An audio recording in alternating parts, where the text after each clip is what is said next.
You can start asking questions. We only have 5-10 minutes, I think. So let's start asking the questions. And these are all your photographers, so they're going to shoot pictures while you talk. So that's good. All right, good. Let's go. Mr. Steamboat, what's the lure in wrestling that brought you back? You didn't wrestle for 15 years, and then you came back this year. It was a wonder if I could do it again. That was probably the basic. It was the challenge to see if I could pull it off, if you want to coin a phrase. Could the dragon pull it off once again? Is he anywhere near like he used to be? Is he going to embarrass himself in front of the fans?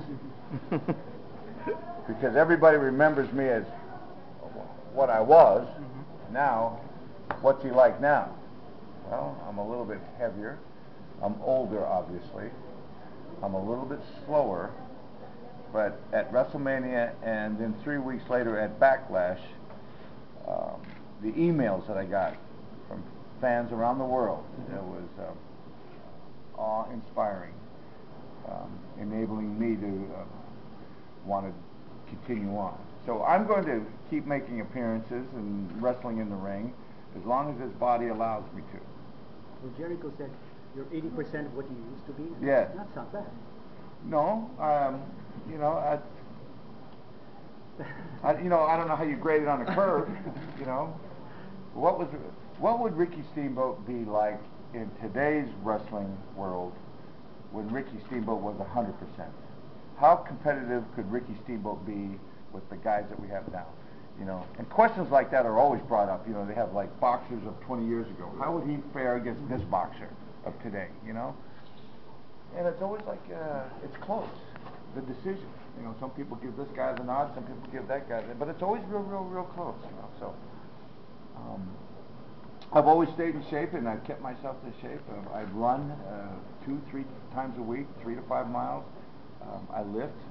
I'm in the ring all the time, so it isn't like that when I got out of the business and I'm working more behind the scenes, but you'll always find me hanging around the ring. Sure. Some people consider professional wrestling as a form of entertainment. Some people... Well, it is. Sport. So it's a sports.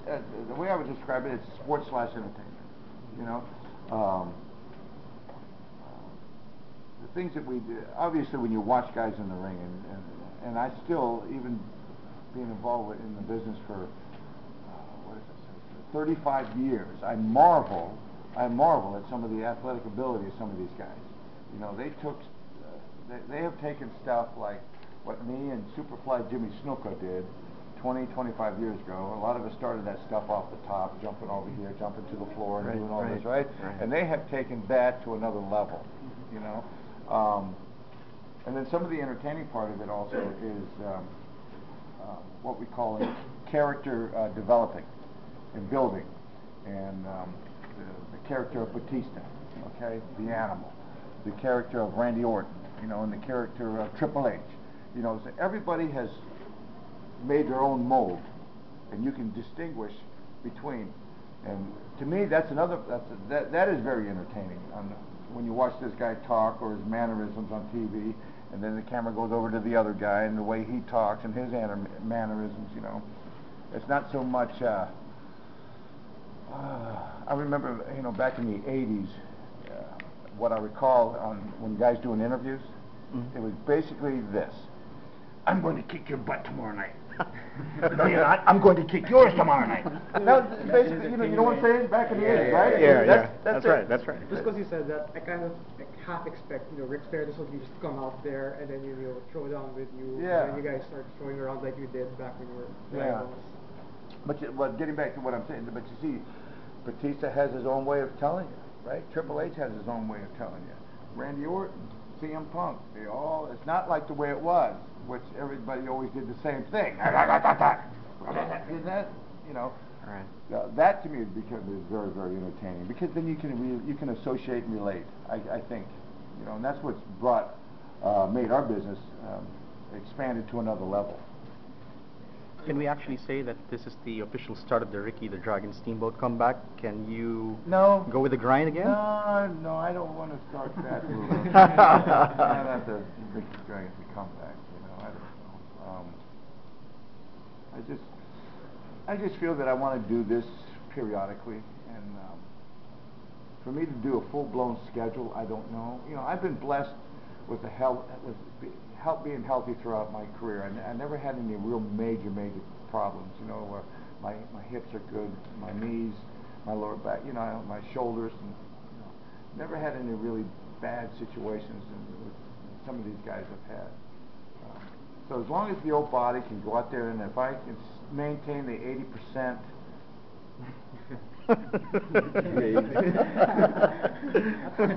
Who brought that up? I thought that if I could be 50% of what I used to be, I thought I'd be doing good. You know, but you mentioned about CM Punk. You support this kind of straight edge lifestyle. Do you also support such?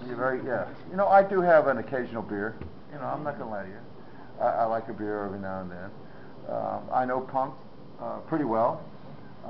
Working behind the scenes as a producer, I'm happy to say that I was very influential on getting Punk into the WWE.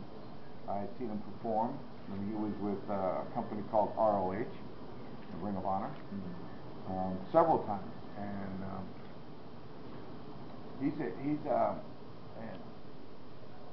he's not swerving when he means that he does no drugs, he does drink no alcohol, doesn't smoke. He leads a very clean lifestyle.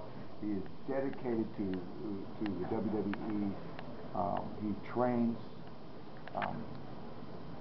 You'd almost think it'd be kind of dull, you know. So what do you? But he you know, he has his friends and he hangs out, and you know, and he doesn't need the other stuff to make him happy, you know. So when you mentor these younger wrestlers, what do you bring whenever you take care of their lifestyles or give input to how they perform? You know, besides, are you asking me a question besides maybe showing them things to do in the ring? Yeah. Because that's the other part of the lifestyle is what do you do with your money? Are you out night clubbing it every night, trying to be the big shot? You know, are you spending it and saying, I've got next year to start saving? You know, and I give a lot of our young talent, I could give them hundreds and hundreds of stories of guys that I knew throughout the years that made a lot of money in the business and spent it just as fast as they made it. And here they are in the twilight of their career trying to make ends meet. And this is one of the father-son talks that I had with my boy, because my boy's been training for a year now.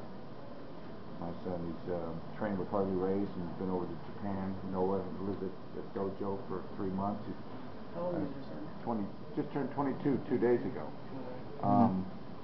Going down to Puerto Rico for Carlos Colon and trained down there for a month. He's going over to Europe in October for Brian Dixon and Orig, a German promoter, and train with the Europeans. So I'm trying to give my son all these different flavors, you know, American, Japanese, Puerto Rican, European, all these different flavors. Everything falls under the umbrella of professional wrestling, okay? But everywhere you go, there's a little different twist of, God, did you see how he got into that move? Wow, that's a little different. I never saw that before. So I'm trying to give my son all that experience. But getting back to one of the main reasons I had to talk with him was, a lot of guys always say, I'll start saving next year. But meanwhile, while I'm making money, I'm going to have fun. Yeah. Because I earned it.